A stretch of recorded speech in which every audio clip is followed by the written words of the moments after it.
ইরানে ভূপাতিত মার্কিন যুদ্ধ বিমান থেকে নিখোঁজ হওয়া ক্রু সদস্যকে উদ্ধার করেছে যুক্তরাষ্ট্র। এক মার্কিন সামরিক কর্মকর্তা জানান, দুঃসাহসিক এক অভিযানের পর তাকে নিরাপদে ইরান থেকে বের করতে সক্ষম হয় উদ্ধারকারী দল।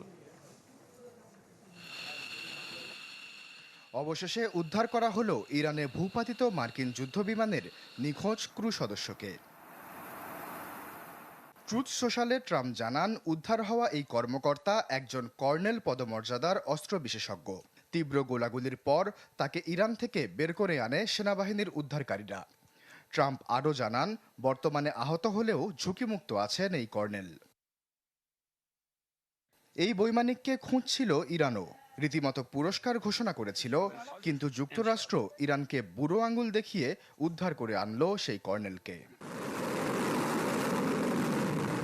হুমকি, পাল্টা হুমকি, আগ্রাসন ও প্রতিশোধের লড়াইয়ের মধ্য দিয়ে ষষ্ঠ সপ্তাহে গড়ালো ইরান বনাম যুক্তরাষ্ট্র ইসরায়েলের সংঘাত। দিনটা শুরু হয় মার্কিন বাক্যবাণে।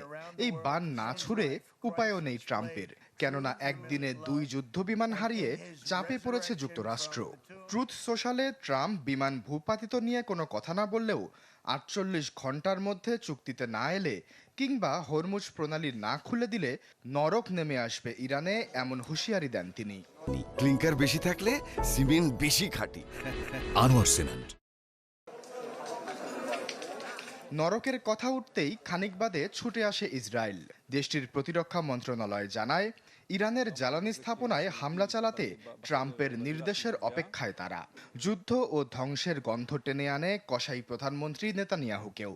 বক্তব্যে প্রতিশ্রুতি দেন তেহরানের সর্বনাশের। আমি কথা দিচ্ছি, ইরানকে আমরা গুড়িয়ে দিব। আমরা সেটাই করছি। তাদের একটি পেট্রোকেমিক্যাল কমপ্লেক্সে হামলা চালিয়েছি আমরা।